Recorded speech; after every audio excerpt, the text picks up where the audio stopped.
Meeting of the Guilford Shellfish Commission to order. And as usual, I will ask Peter if he can share the agenda on his screen. Okay.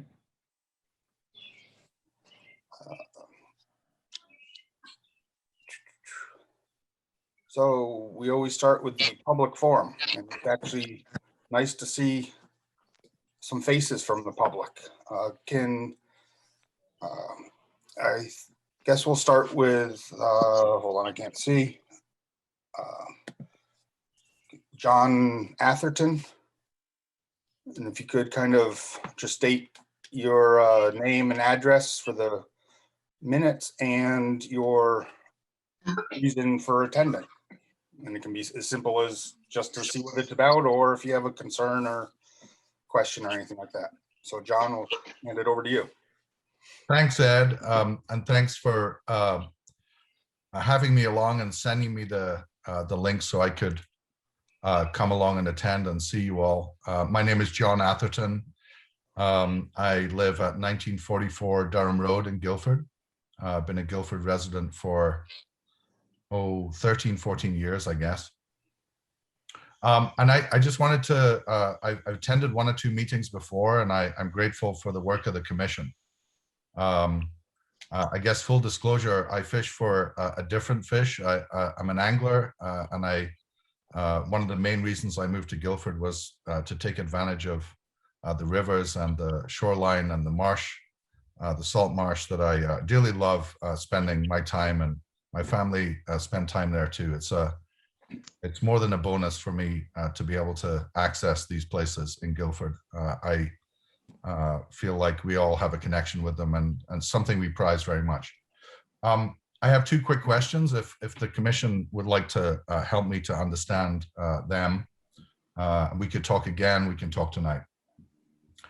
I'm conscious of access to our shoreline being something that is a scarce resource and something that is precious to us, that we would do well to look after, and I do my bit. I put a picture of my son up here. Can you guys see the picture behind me? Yeah. You recognize where it's from, I guess, right? I don't know. Anyway, so it's the crabbing hole, the pull off of the crabbing hole at 146. So every year my son and I go there.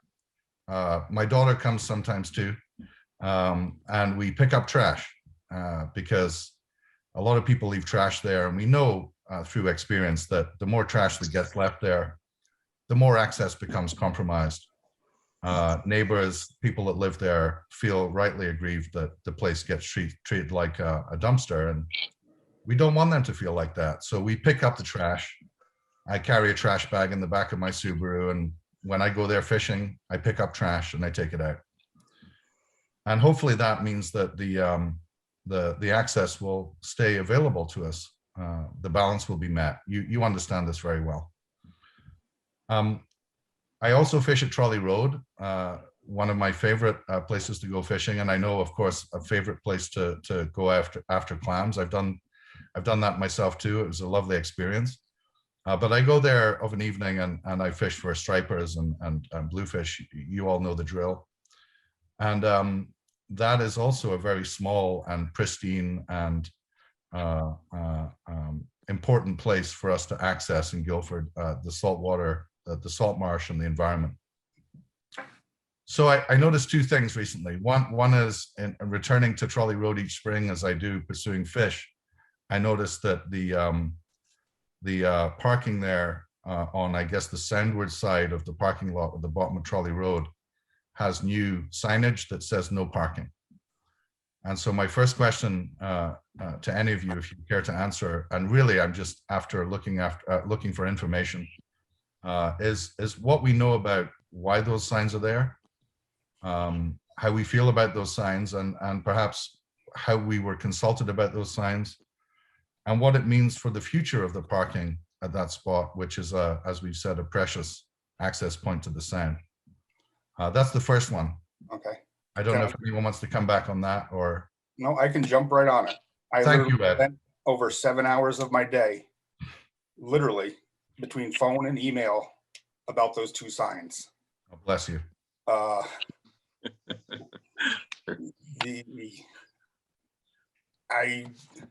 what I can say now is there's conflicting reasons, but basically it's the reason we've been given is that they need vehicle access to the beach area for possible emergency response.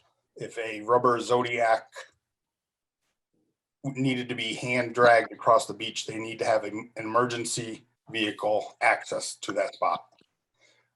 We have the signs as we understand it were voted on by the Guilford Police Commission without consulting us, consulting the neighbors of Trolley Road. When we saw them, I'm sure, same feelings as you have. We asked for an explanation, and we were told that neighbors came to the police commission and petitioned to have signs put up that there should be emergency access. The police commission agreed. Public Works erected the signs. Through research, it was found that that is not town property. The town property ends, the Trolley Road, town road ends at the access entrance to the cul-de-sac. And it's actually state property. It's on the town tax maps that way. We pointed that fact out to the state deep and also to the Guilford Police Commission and Assistant Chief. They met, and Connecticut Deep had the same determination that that area was required for emergency access. And that's where it stands now, but it's still being very actively pursued, investigated, and pushed back on. Our Shellfish Commission, while it's not a shellfish spot per se, because it's not actually checked off on the Blue Wave plan online, petitioned to or appealed to maybe have one of the signs removed. Don't take the whole area. Can we compromise? On a hot summer day, there could be 140 people there between kayakers, crabbers, fishermen, clammers. Parking is a nightmare, and any spot we can get helps. That appeal is being elevated and has been pushed, elevated, and is very active, as I can say. I don't want to get into anything, but we are very actively pursuing that. Ed, I want you to know how grateful I am for what you just said, and relieved. And I want you to know that if you need a member of the public to support the commission in its and your pursuit of this, please take my name and details. You and I know each other. Yep. I consider it to be, I consider it to be so important that the balance is met, or at the very least, that the people of Guilford, people like you who've lived in the town for generations, continue to be able to voice their opinions about the slender access that we have to Long Island Sound. I'm super grateful that you're taking up the case, and bravo the Shellfish Commission, who always seem to, frankly, be fighting the corner for anglers and kayakers and Lord knows who else. You guys deserve a lot of credit, in my opinion. So thank you for taking that forward. And if I can help, you know where I am, wheel me out. I would love to be able to represent and support the argument for a balanced access to our shoreline. Thank you. I think my last email went to the governor. I think that's how I got elevated. Not quite that high, but it got very elevated today. Well, thank you, Ed. I really, I can't thank you enough. I want to just add a quick thing, if I may. I said about the residents at the Crabbing Hole and 146 and Trolley Road. I'm super respectful that people live there. I just want to make that clear. And if I can carry the good message by my own behavior and that of my kids, when I visit Trolley Road, I crawl along in my car. And I'm very conscious that there are residents there that need to be respected. The access goes through a residential area. And I was only down there last night when I was talking to people down there, people who visit for a swim, believe it or not, in early May, people who take photographs, and saying to them how precious this is and that we must all be respectful of the access. I just want that to be a two-way street with the town, the state, that we get our fair shake when it comes to voicing why that access is important. That's very high on our list of kind of why we're pushing and stuff like that. So, and honestly, if the way I'm pushing and it's being elevated, I'm hoping that it can also be distributed throughout the state to other areas that could be losing access. And that decisions, you know, at least people are pre-informed about why decisions were made there, and same mistakes won't be made at other areas, kind of thing. So. Sorry, I don't want to hog public forum. The second one was the 146 crabbing spot. You've heard me say before that it got closed down several years ago. I wrote to a woman named Alison Varian, dearly departed. She took up the case, had dumpsters installed. The place is open. It's another spot that is under threat because of the garbage that too many of us leave. I and my son do my bit to try and clear it. If I could look to your support to reinstate the dumpsters, I don't know if they're coming back this year. If they're not, I'll just redouble the effort to clean the space, frankly. But I wanted to mention that as another spot too. I think we usually do Memorial Day. Is that, so that would probably be coming up at this meeting or whatever, so. Last thing from me then, Ed, if you ever need my support to raise funds for this commission that does such good work, I can't stress to you that I'm all in. I want to help out. Well, thank you. We do appreciate the public. Yeah. And thank you. Actually, kind of on that note, I will switch to Stuart, who's in the middle.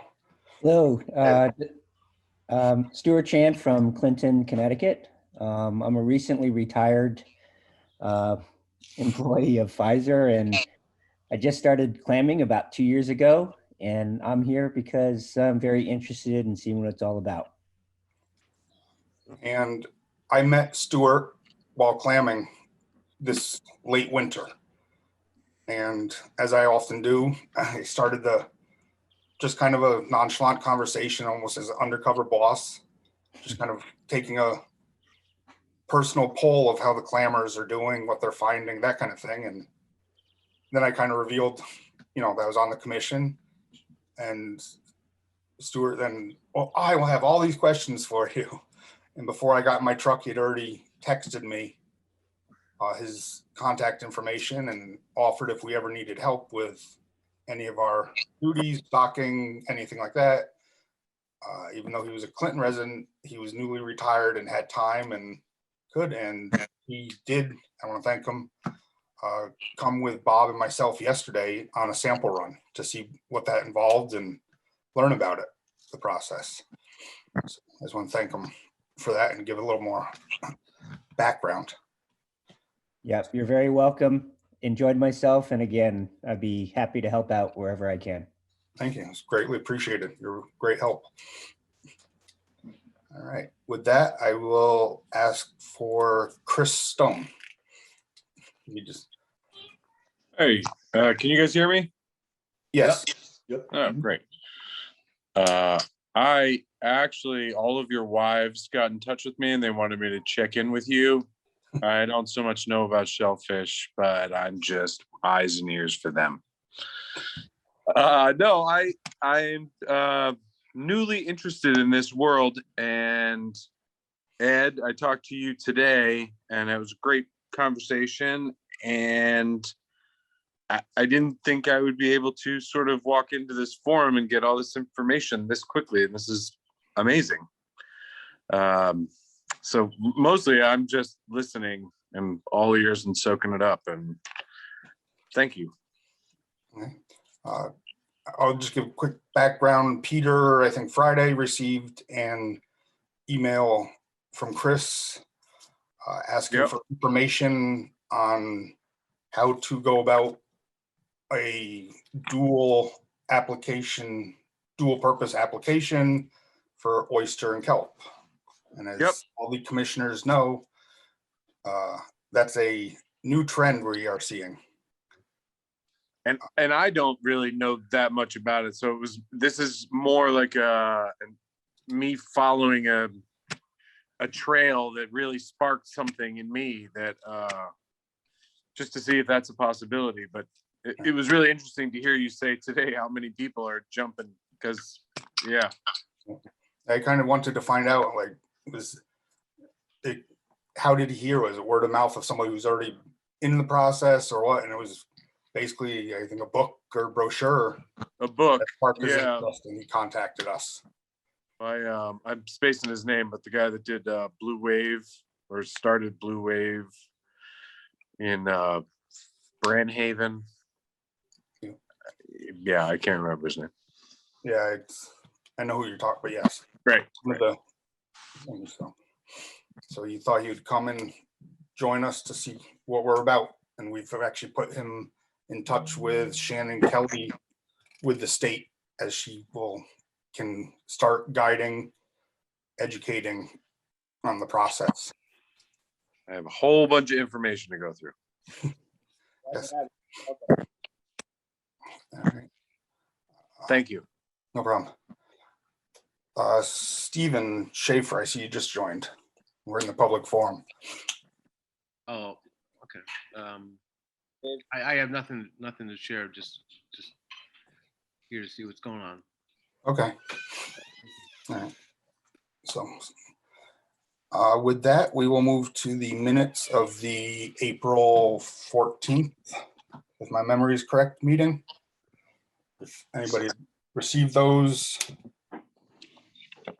When I looked them over, they seem fine to me. Okay. Anybody want to make a motion?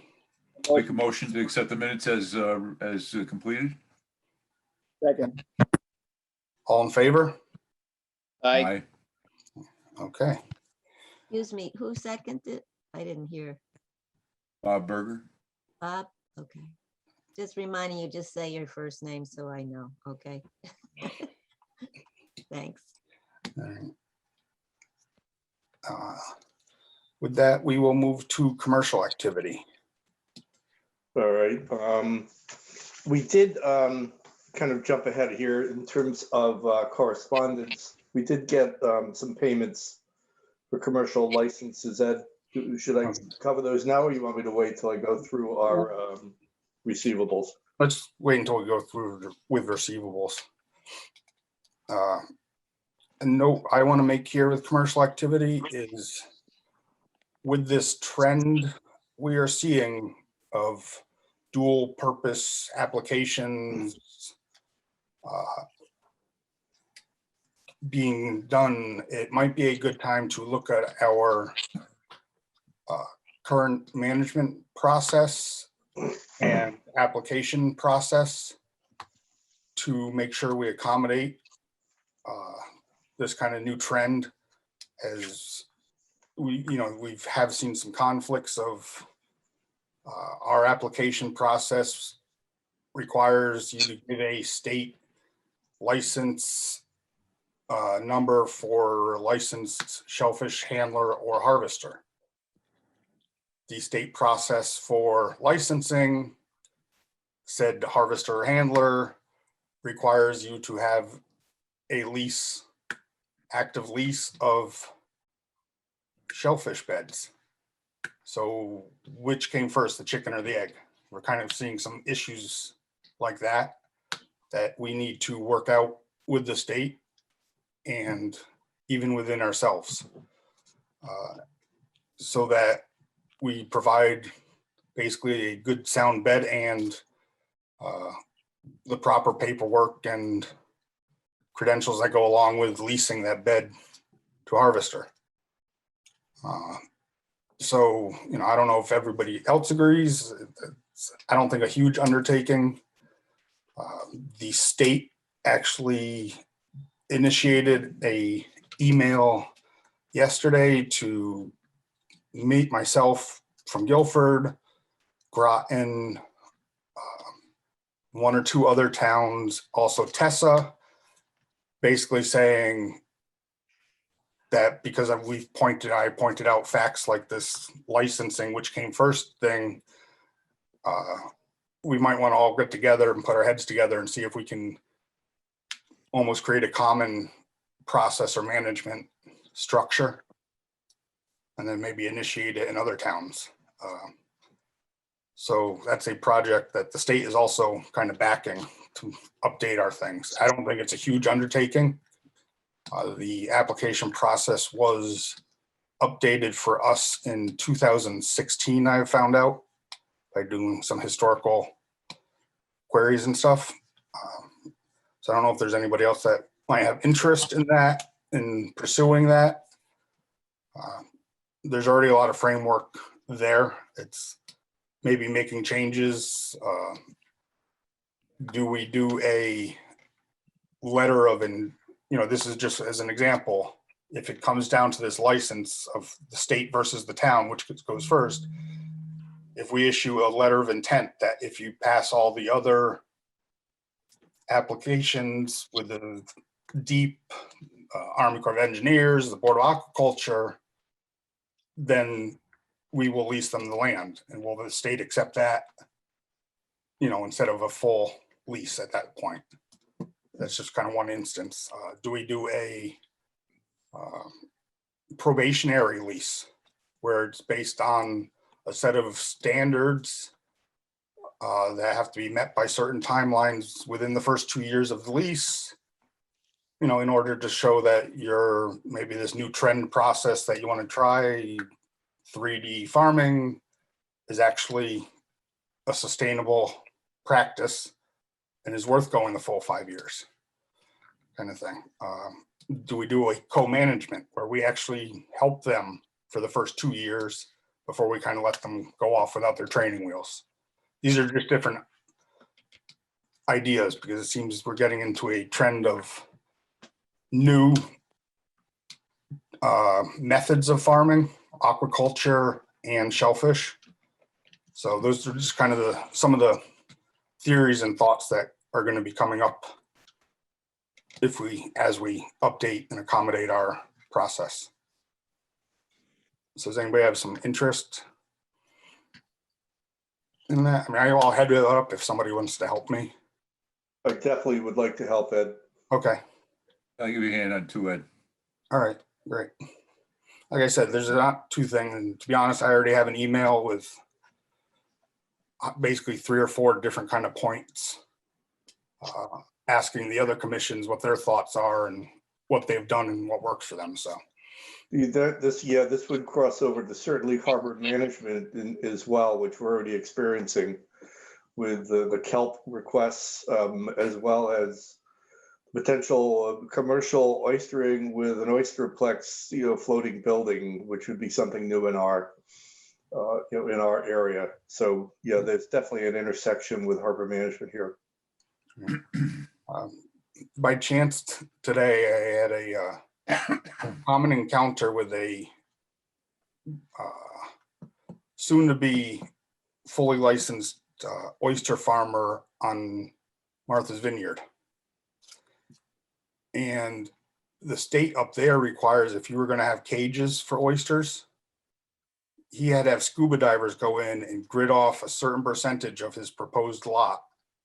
And scuba divers go down and check that lot for quahog clams that wouldn't be covered with the cages. Interesting. Yeah, and that was a state requirement. And on his 81 by 81 gridded off piece, they found 8 quahogs.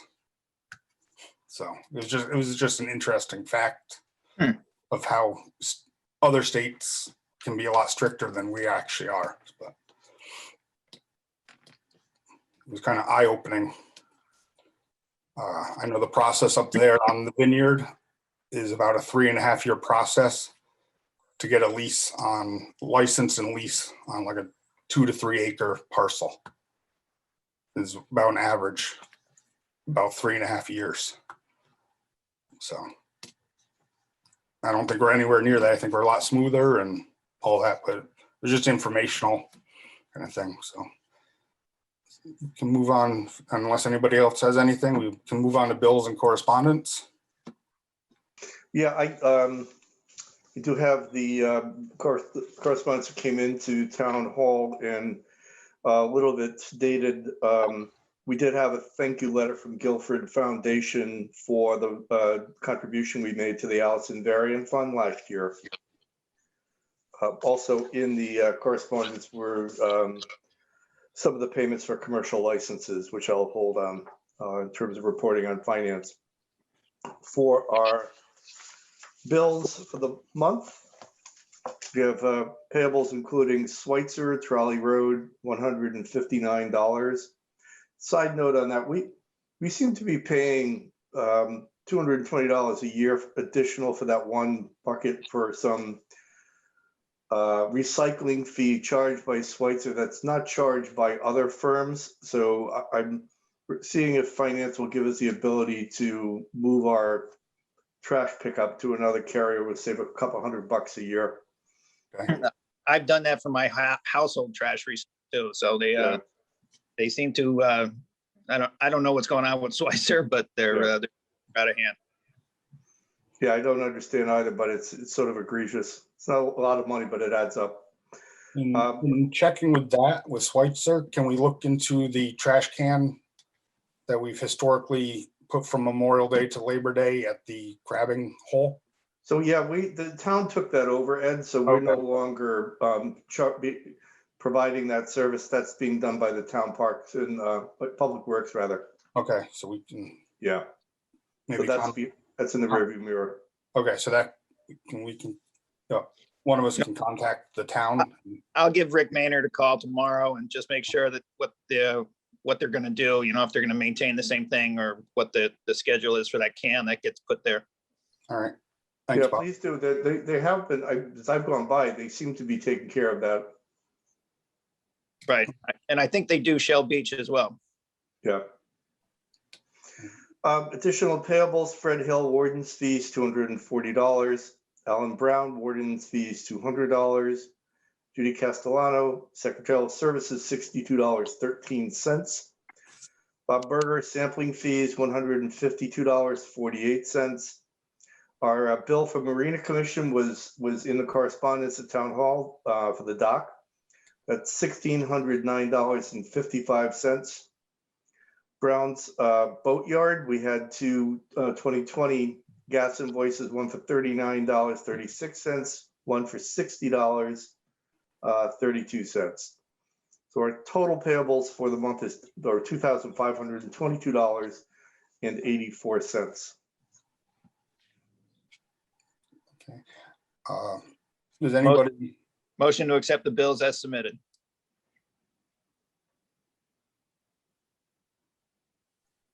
Make a motion, bills. Be accepted. John Saviak. Okay. Bob had already made the motion. Oh, he did. Okay. You want to second it, John? Second it.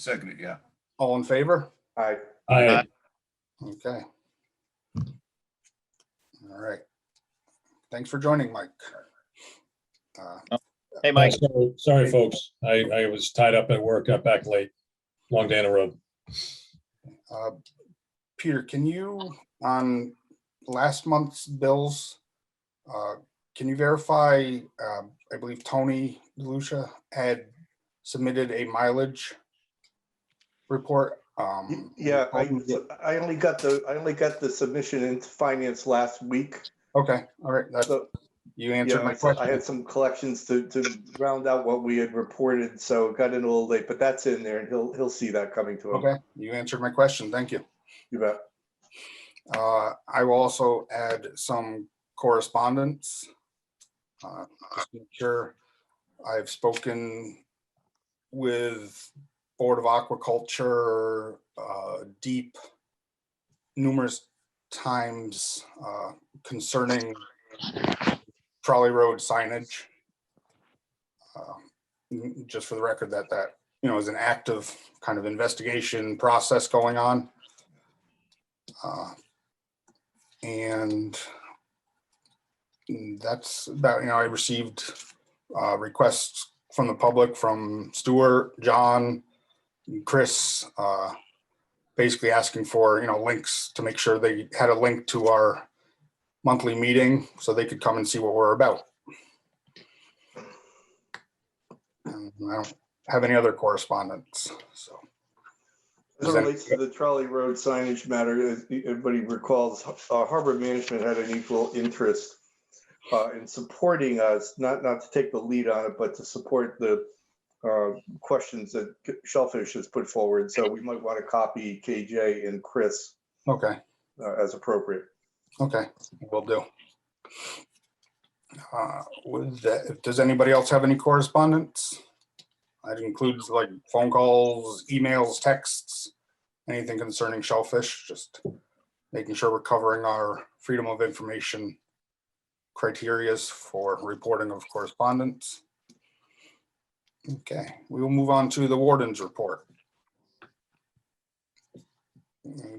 Well, the warden's report it's still light. There's not a lot of clamors right now. We do sometimes we get 10 or 12, but as a rule, we probably pick it up 4 to 6, something like that. Did have, when we were shut down, we had a couple clamors out there. I had to get them in, and then I had people stopping it. We're going to go when they couldn't go, of course. But I give them the number of to call in so they can find out, so they don't have to come all the way down here to go clamming and find out it's shut down. The other thing that I came across this last month was I had 2 fellows, an older fellow sitting on a stool down at the sluice where you're talking about the no parking, was sitting there, and his buddy went clamming. And when he came in, I checked his clams and I said, I don't understand. He said, why do you have 2 baskets? He said, well, this basket is mine, and the other basket is the fellow sitting on the stool. I said, but he didn't go clamming. He said, yeah, but he went down to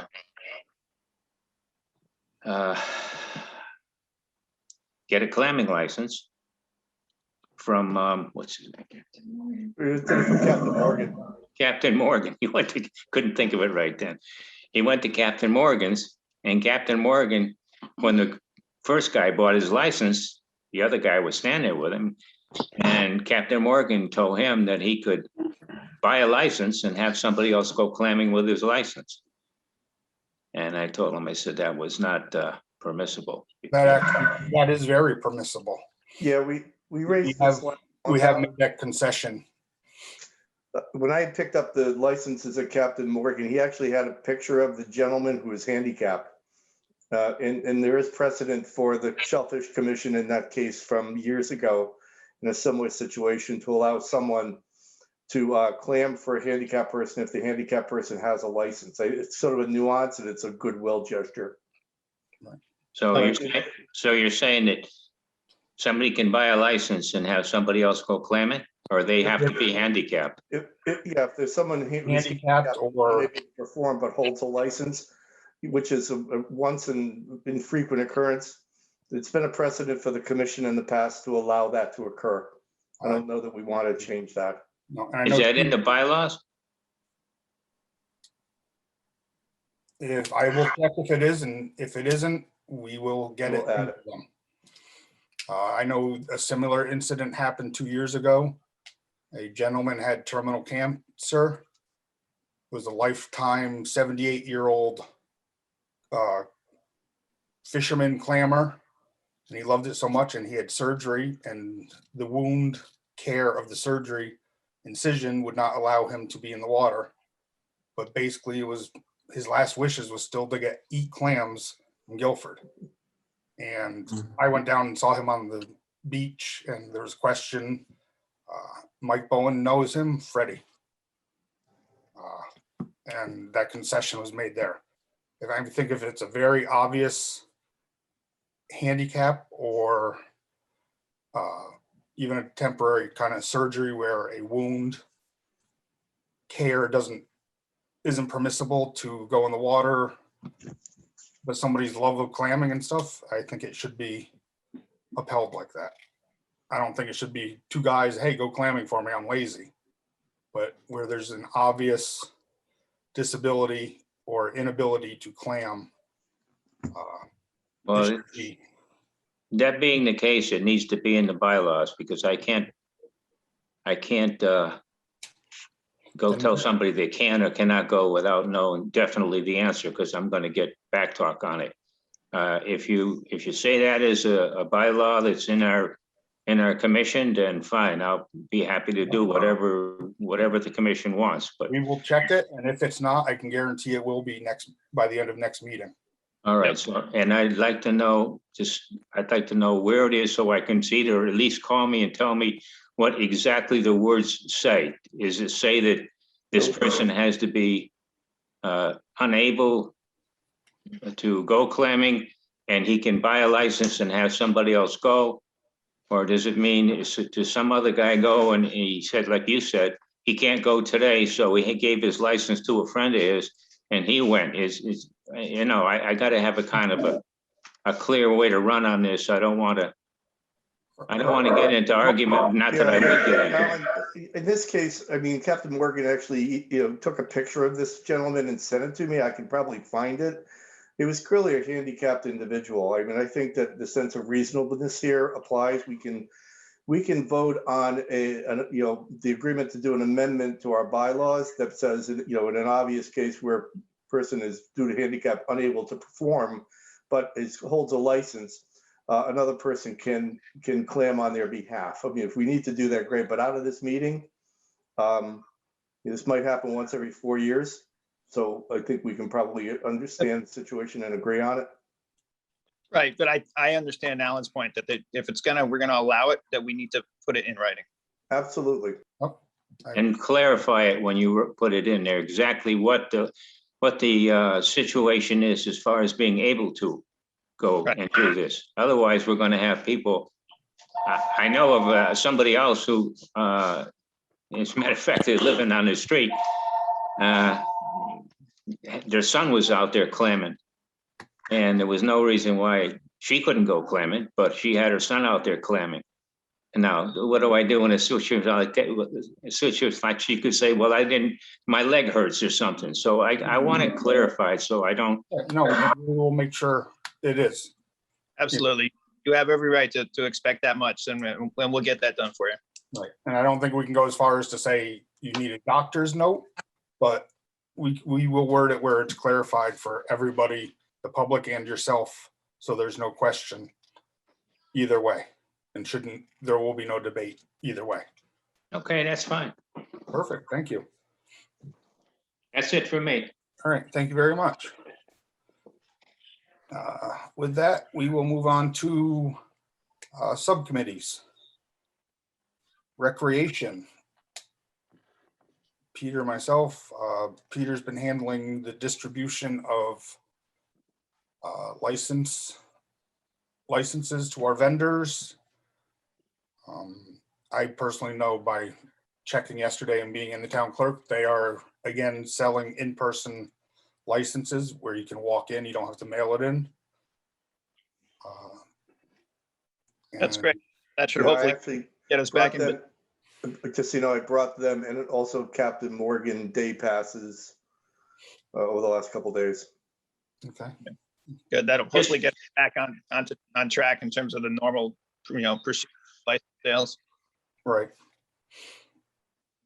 And it actually came up as a question, somebody who had kind of done the text with me last year and bought a license said, how can I do it this year?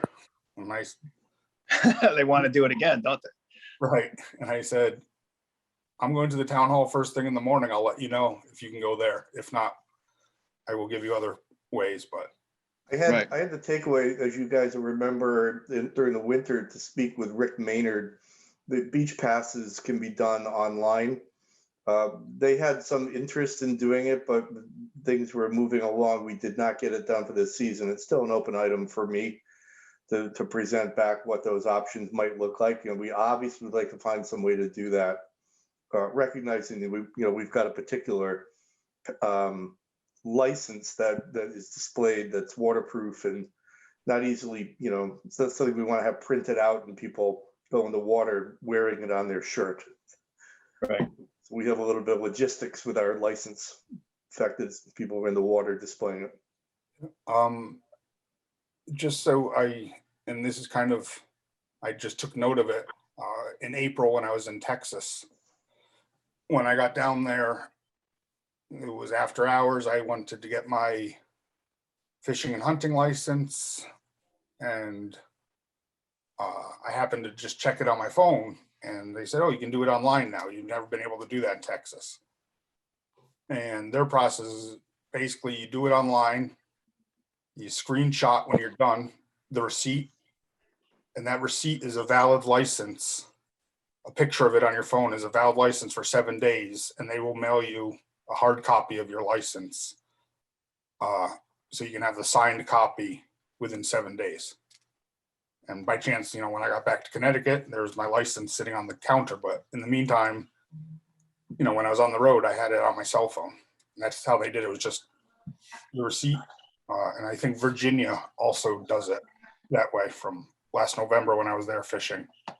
So it's just kind of as we were looking to get something online, it's a thought of how we can do a temporary same day type of pass, but then still issue the waterproof one you would wear around your neck. So. All right. Sounds like a cost. Right, and maybe the town clerk could help if we go with a physical mailing of it, since they mailed so many licenses over the past year with the pandemic. Maybe they could consult on how they mailed out the hard copies and did it timely and all that, or assist us with that. Right. Maybe the request for the hard copy could go from Parks and Rec to the town clerk, and they handle it for us. And our hands are off of it, and we are all happy. Yeah, it does.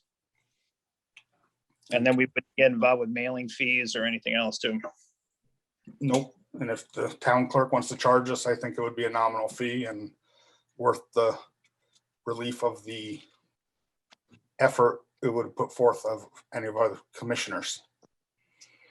Simpler is better. Right. So thanks for that. Following up on that, Peter, we will move to water sampling.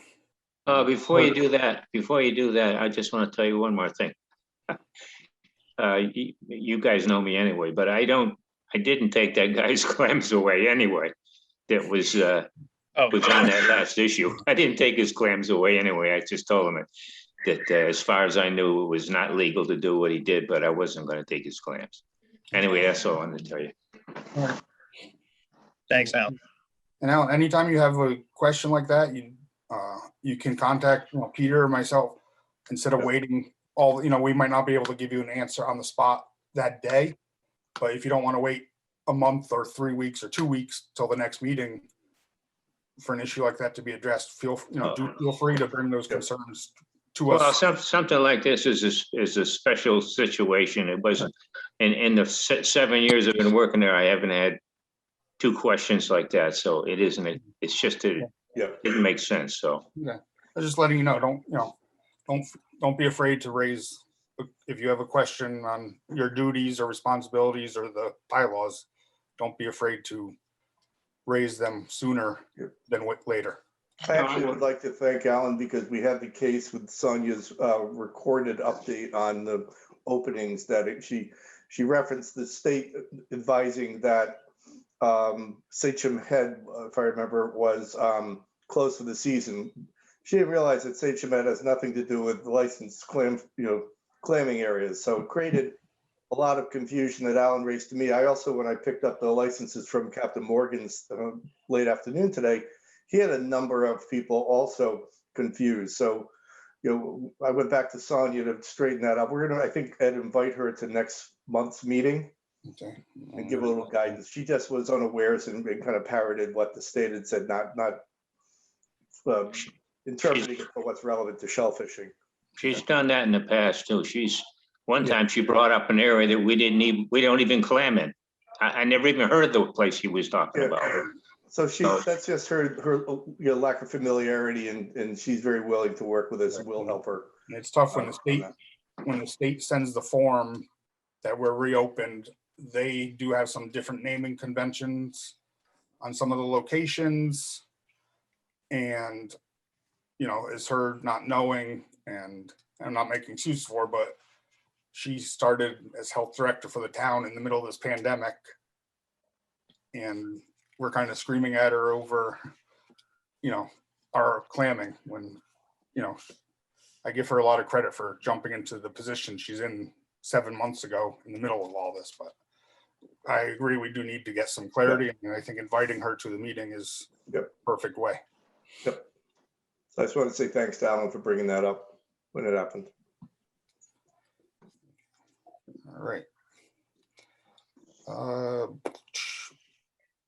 We did the water sampling, Bob, right? No, we did not. Oh, sorry. Water sampling? Water sampling is water sampling.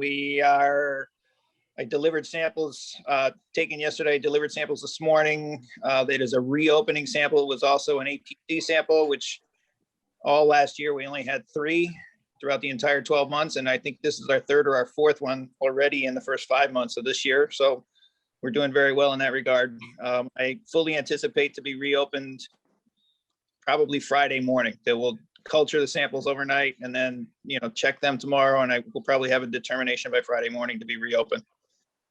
All right.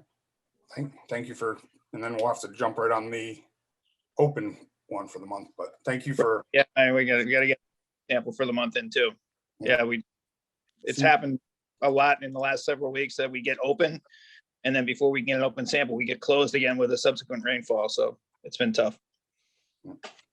And some of us have probably seen literally a 12-hour, 8-hour open period at times. Right. But thanks for following up on that and keeping on top of it.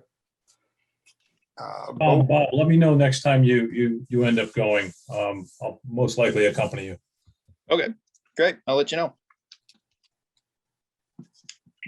Let's move to the boat.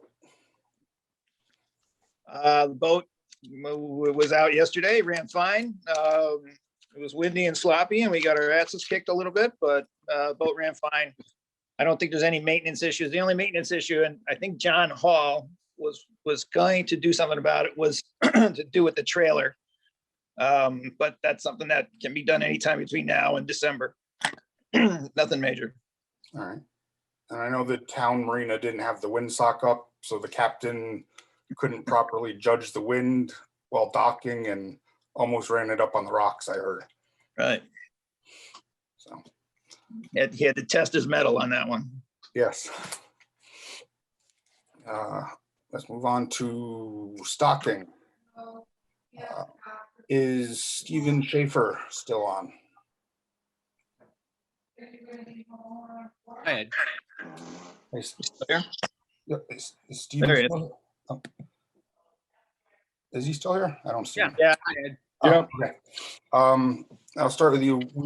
You and I had discussed the potential of purchasing $1,000 of your oyster products to stock at some of our beds. Yeah, you're cutting out. Oh, sorry. Is that still an option? And when, sooner than later is good for you? So when we talked, you were talking about stuff that was, in 1.5 to 2 inches. And so what I would do is sell you full basket, all live oysters, no shell, just singles.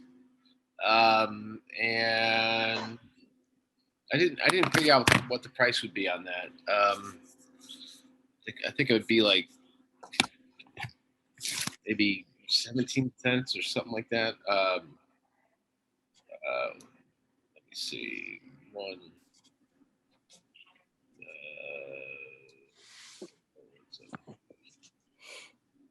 I mean, that'd be like, 5,000-6,000 oysters.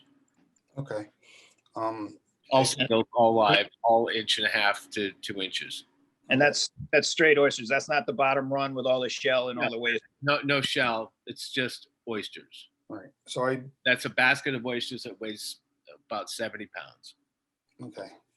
So the way we voted it was to add an additional $1,000 to our oyster stocking this year. Do we want to do the $1,000 of these single oysters from Stellamar and continue the approximately $2,000 purchase of bottom run from Patty? Dolan Brothers. Yeah. Yeah. Do people like that distribution? I mean, the oysters go quick. They go faster. I mean, there's fewer of them, so it seems to go faster than the clams do. Okay.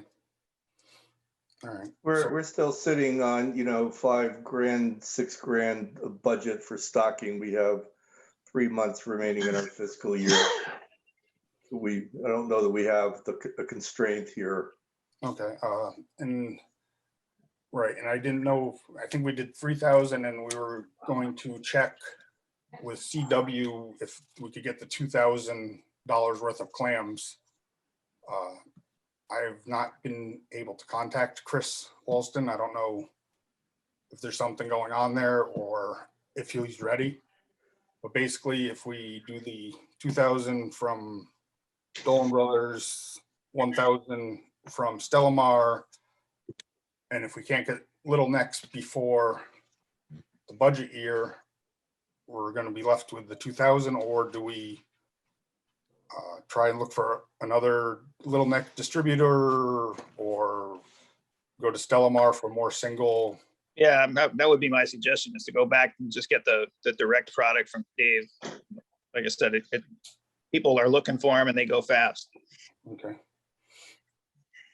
So Steve, would you be able to provide $2,000 worth of those at whatever they are a piece? I don't know your supply line, what you have available.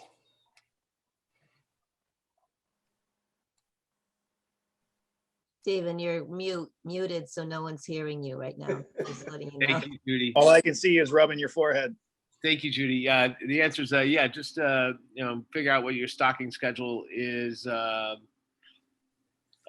in 2 weeks. Okay. And I'll make it work. All right. Yeah, that'll give us some time to get a hold of Chris Walston, and if he cannot come through, then we'll just do purchase them directly from you. All right, sounds great. And we won't have to split it up. Yep. Sorry about the mute button. All right. Okay. So can we have a motion that states all of that in a succinct way? I'll try and do it. Motion to purchase $1,000 worth of oysters from Steve Schaefer with the contingency to purchase another $2,000 provided that Chris Walston cohogs are not available. Do we have a second? And that I second also, that motion. It's Peter. does that motion separate from Dolan Brothers, or you need to Yes. do further That's investigation? Okay, Dolan Brothers, I think, has already been apportioned. okay. Yes. So we're basically amending what was apportioned before based on CW's availability. So did we have a second? Peter seconds the motion. All in favor? Aye. Aye. And Judy, we can, if you need clarification on the exact thing, we can discuss. Well, you're on tape right now, so I'll Okay. listen again too. All right. I know we're kind of talking in circles there, I'm sure. So with stocking, I have to step away to get the phone charged. I'll be right back. okay. And also with stocking, I'll say, we know at least from Stella Mar, we will have a stocking event in approximately 2 weeks. Usually for them, if we have 2 people on land unloading at the current no parking zone at Trolley Road onto the beach, and then 3 people on the boat. So basically, looking for 5 people would make it as easy as possible. Just as an FYI, and I will send out an email when we know more specifics, but in approximately 2 weeks. So Great. with that, we'll move to finance. Very good. Let me start with our receivables for the month. We have $150 from Guilford Shellfish Commission, from Alan, cash to non-res. Captain Morgan, $2,554 by check, 27 non-res, 5 non-res senior, 12 res, 3 res senior. We also have commercial receivables, $700 from Ricky Greenleaf by check for lot 13 for 2020 and 2021. We also have $210 from Ken Granbury by check, 2021 lots 53 and 54. So total receivables are $3,614. Just as a reference, I went by town hall to pick up the license sales for the month. They were a total of $1,235. That goes direct into the finance department. So our total receivables for the month are $4,849. Thank you. And I think this month, timing wise, we're trying to get better on hitting our vendors up, but I believe D's was not picked up this month. They had a small number. There was a sizable collection out of last month for D's and Fish Factory. Okay. Okay. Just by way of our financial statement, through April 2021, by reference, our fiscal years July through June. So through April, we have total revenues of $38,973. We've got total expenditures of $33,554. So we have some timing here and there, but it's just my sense is we're running well to budget. Okay.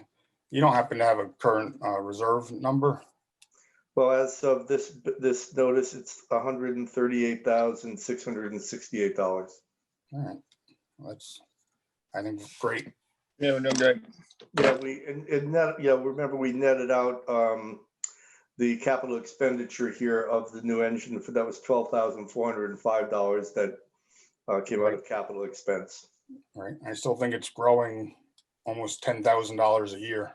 You know, our fiduciary duty is to continue to do that. That's what we inherited, right? So, right.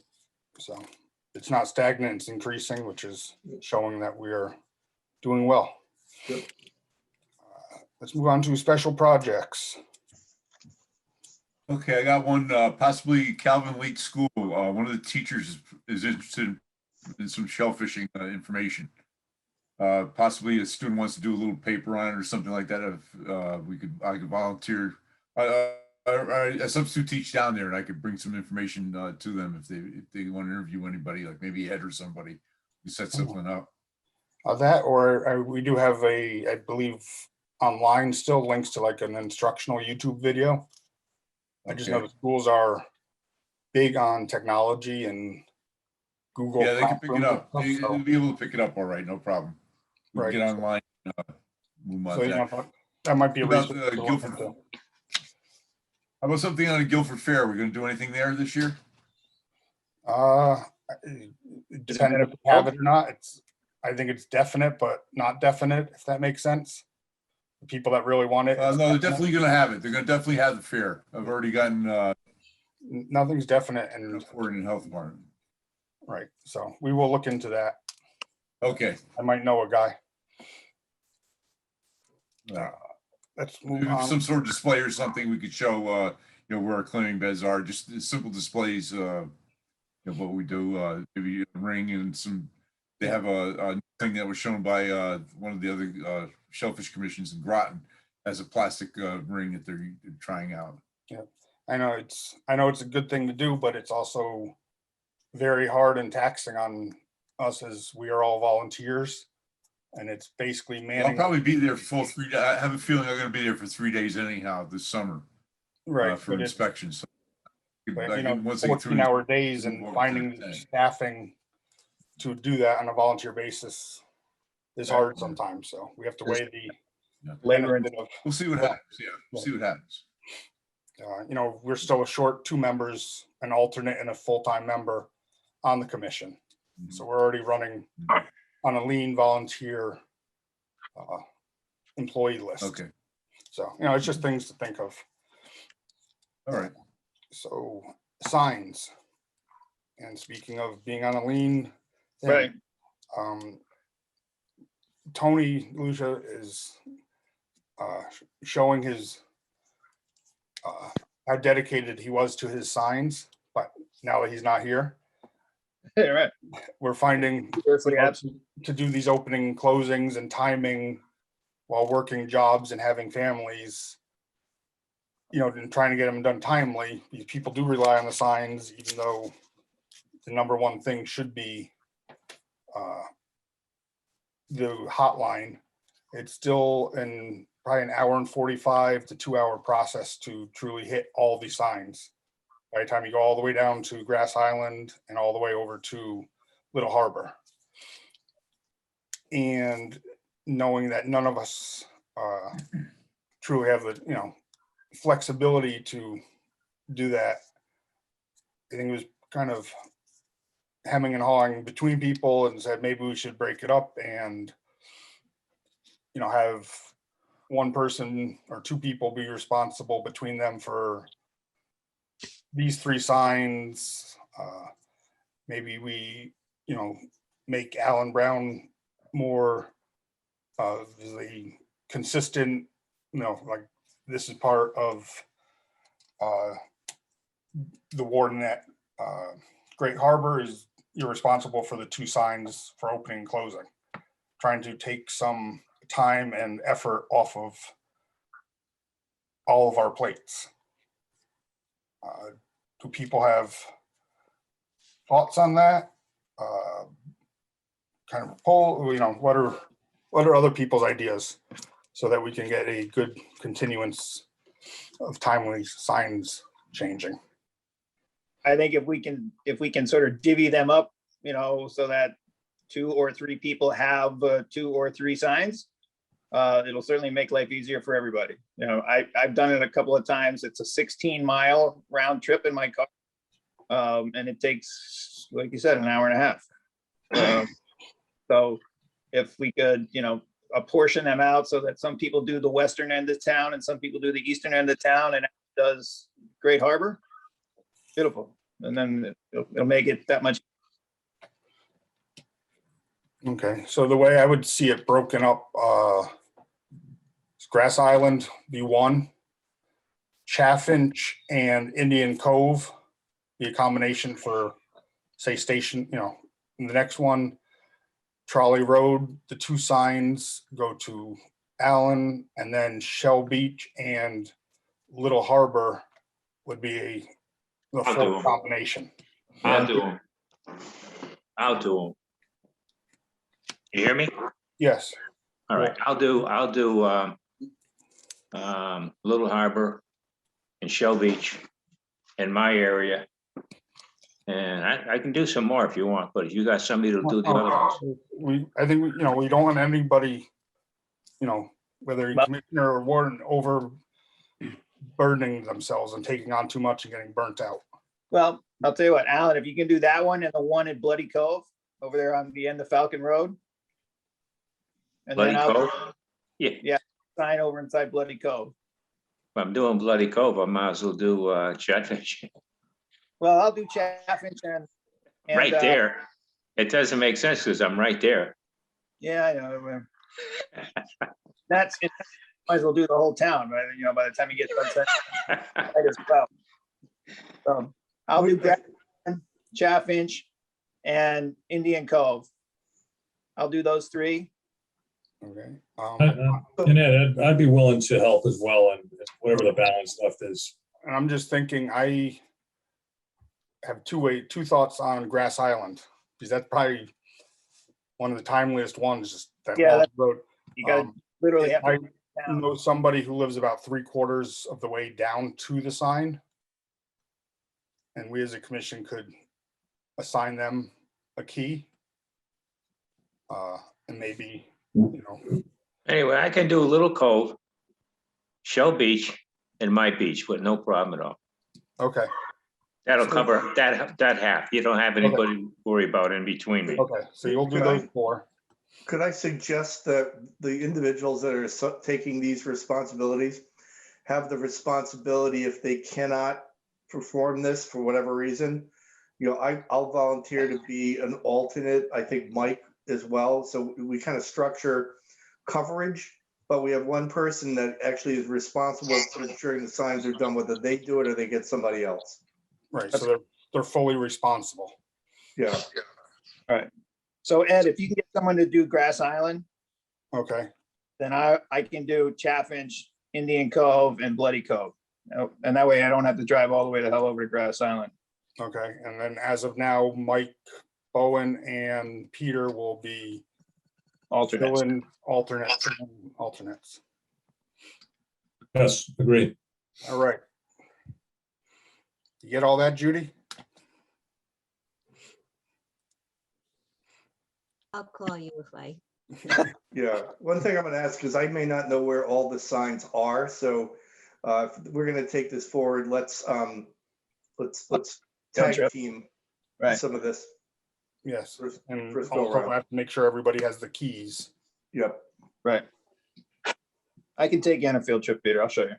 that'd be Oh, awesome. you know what? I don't know if I have a key. You should. I can tell you the day I left it on the bed of my truck, you sat there and waited for me to come in, and I wouldn't come in. The water was up to my neck, and I left it on the side of the bed of my truck for you. And my buddy. No, I'll check tomorrow, see if I have a key. If Okay. I don't, I'll get one. Just Okay, give me the key. I can make a key anyway. I got a key machine. okay. Perfect. Website.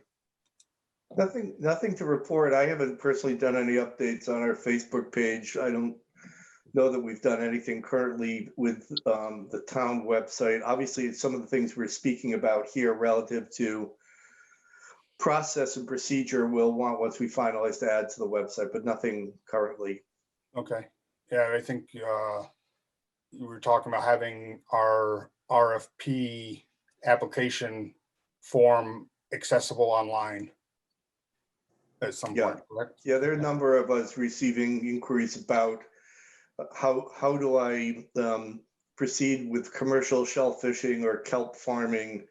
We really do need all of that defined and processed and available on the website. Okay.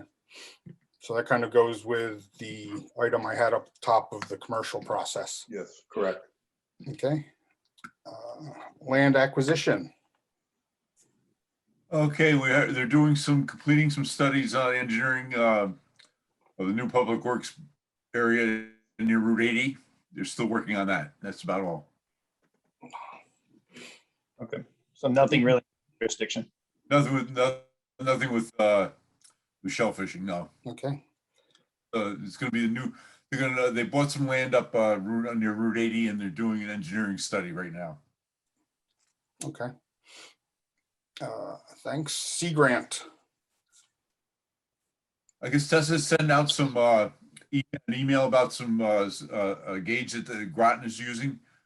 I can send it along to people if they're interested in looking at it. They want some comments on it. Okay. Yeah, I think that's going on Shark Tank soon. Mhm. Seriously? No. I think John will send it out, but it's kind of a gizmo that's a 3-in-1 Yeah, it's a 3-in-1 kind oyster of, you use it for steamer. oysters, steamers, everything all in one.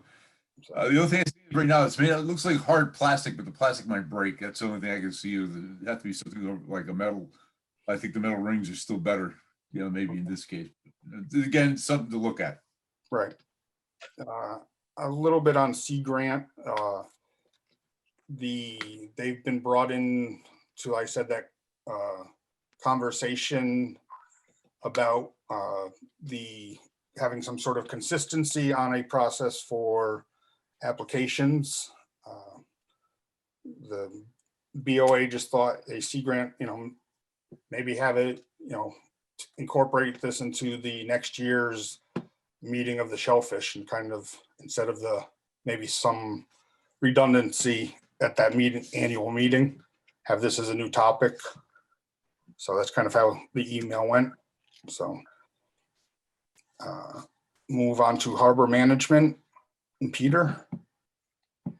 Fred Brisbois did have a conversation with Ricky Greenleaf this week. Ricky was a little hard to get a hold of, as we know.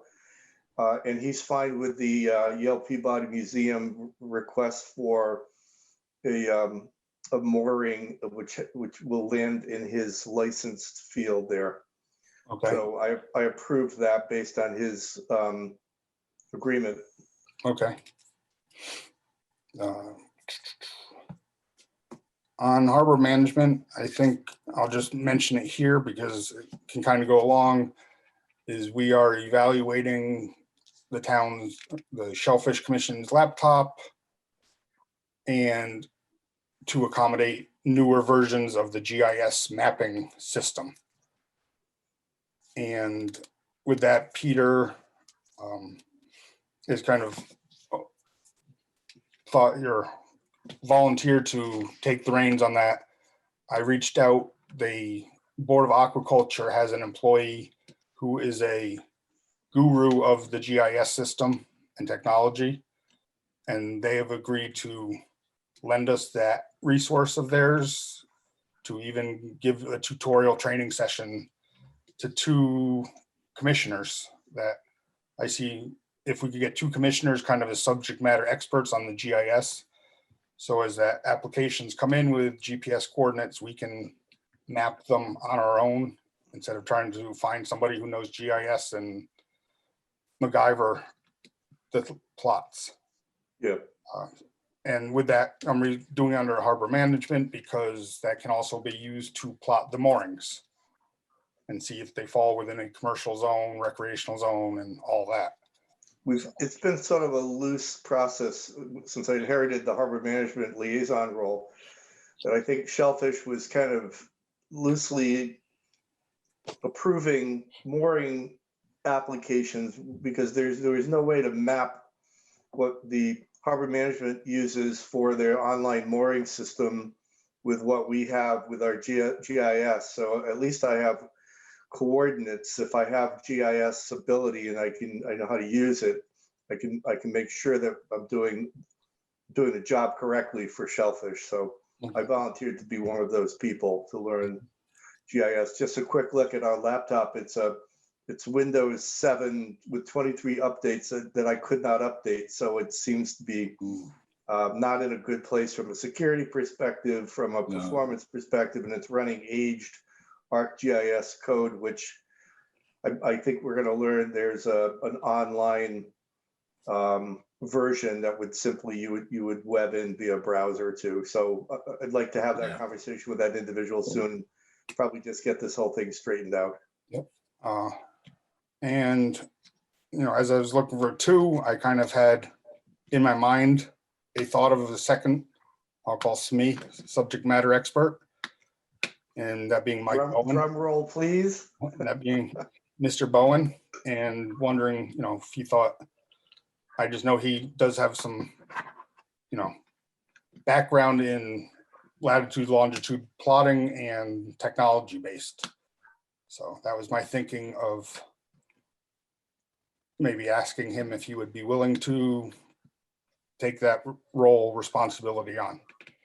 Yeah, and I'd certainly be willing to assist and help, Okay. where needed on that. Okay. Something new, a little bit new for me, but yeah, I'm always willing to apply something. Okay. I mean, it's basically putting waypoints into a computer instead of a GPS in theory. And it kind of connects them and can give you square acreages and stuff like that. So that's kind of a high level of fit. So with that, we will move to docks, moorings, and other potentially impacting projects. Okay, on the water main down at Indian Cove, they installed some, looks like wave break, some device to break up waves as they come in during storms. They installed it on the pipe going across the bay down there. Okay. Is it like a bars or is it? It's like some sort of a half circle with some slots in it. Well, during the hurricane, the waves went just as high as this, as they have this this hoop right now to catch the waves, to try to break them up so it doesn't slam the water main as it comes across for a heavy storm. Okay. It's something they added on to it. They realized that the main's probably the same height as what when Irene one came through. That was wave height was about that high as where the main is right now. And these supposed to fate the energy of the waves as it comes across, so it doesn't knock the pipe out of whack. Okay. Thanks for updating us. Old business, our favorite review of shellfish management plan. I have again sent my monthly reminder email to Alyssa at the Board of Aquaculture, asking her to update the shellfish management plan, and in that update, look into potentially increasing the closure thresholds at any of our beds that qualify based on the last 3 to 5 years of sampling data. And she says our data kind of as a quick glance should all qualify, and we might get all like 2-inch closures on all of our beds, which would be huge. So that's that. New business, I have assignment of duties to individual commission members. We've kind of handled a bunch of that going forward.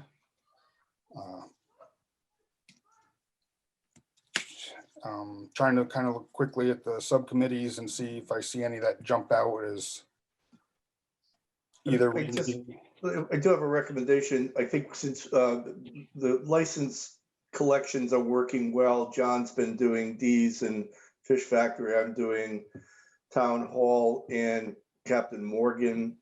That seems to be going well. Am I missing one? Bob, is there one that you're doing? No. It should be it. The one area I would like to suggest we have one person responsible for is the pickup of mail and correspondence at Town Hall. That if that could be done consistently a week before this meeting, so that Ed, you would have correspondence, anything relative to payments, commercial payments come in that way. Often they'd come to me, so we have a consistency on that. Also, bills go in there, so I'd want to get those. Okay. I could take that. I know some of this is trying to alleviate stuff, but I think as you kind of were saying, we could take my name off of recreation and maybe add John Hall. Maybe take my name off of water sampling and add Mike Bowen to work with Bob Berger. So there I'm kind of losing 2 and gaining 1. Yep, I'm willing to do that. Sounds Okay. good. All right. I thank everybody on that. Yeah, thank you. The RFP process, we already hit on, but I'll hit on it formally here. Is that, the state's actually asking us to update it and do that. And I kind of working through some of the getting the historical of our application process that does need some updating. So I had volunteered to kind of head that, and I think Peter had, and somebody else might have offered to also assist. Is that, I forget who, John Yeah, Civic. yeah. Okay, Mhm. so that's, Yeah. hit that. Does anybody have any other new business? No, this has been a long, yeah, I can remember, so that's plenty. Okay, yeah, I'm sorry, this is our I know, meeting. a lot of Normally stuff to talk about. That's- shorter, but. All right, with that, we kind of need that motion, everybody's favorite one. Item 10. Motion to adjourn. Peter, I second that motion. All right, before we do it, I just want to thank the public that attended. And it's good seeing fresh faces and, showing interest in our natural resources. Right, thanks for coming out. So with Thanks, that, everybody. I'll call for the vote. All in favor? Aye. Aye. All right. Good night. Good, everybody. Thank you, Okay, everybody. take care, guys. Have a good